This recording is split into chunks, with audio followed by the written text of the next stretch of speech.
అంటే మీకు ఆకలేసింది కానీ ఒక 2 నిమిషాలు ఎక్కువ మన గొడవలు తిన్నాం నేను. అయ్యయ్యో. ఈ రోజున ఈయన గొప్ప చెప్పుకుంటా వచ్చేయడానికి చెప్పలేను. ₹1 కోటి పెట్టి ఒక సినిమా నేను తీయగలండి. ఆ కెపాసిటీ నా దగ్గర ఉంది.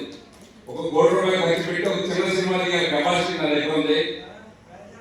చేయాలని కోరుకుంది కానీ ₹100 కూడా ఖర్చు పెట్టండి.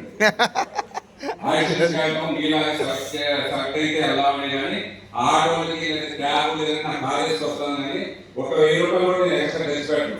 కానీ బాస్ అని మన సునీతారెడ్డి మేడం ఇంత ఖర్చు పెడుతున్నారంటే లేడీ అయినా సరే ఆ మేడం మీద బిజీ ఉన్న ఫోన్లో ఆవిడ ఖర్చు ఒకసారి పెట్టి మనందరం కూడా ధన్యవాదాలు తెలియజేయాలి.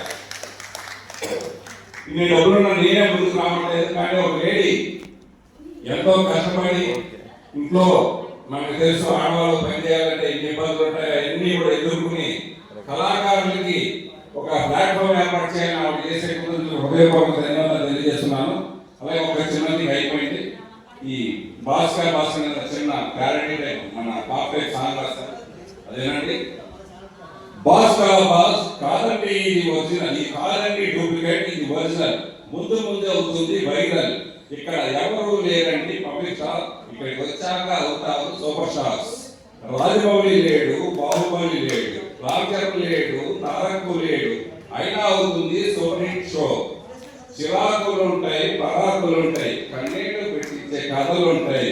ఈ బాస్ కలిసి వచ్చే కాలం వస్తే నటు వచ్చే కొడుకుంటున్న తెలుగు వారందరికీ లక్కీ ఛాన్స్ ఈ బాస్ టాలెంట్ ఉన్నోడు టాప్, ఆ టాలెంట్ చూపేది బాస్. సోషల్ మీడియాలో వస్తాయి చేంజెస్, ఆ చేంజెస్ తెచ్చేది బాస్. సోషల్ కావాలని అవుతుందని మనసులో కోరుకుంటూ నాకు ఈ అవకాశం గోల్డెడ్ గారికి మా అనిత మేడం గారికి హృదయపూర్వక ధన్యవాదాలు తెలియజేస్తున్నాను. అలాగే నేను యాక్టింగ్ కూడా చేస్తుంటాను.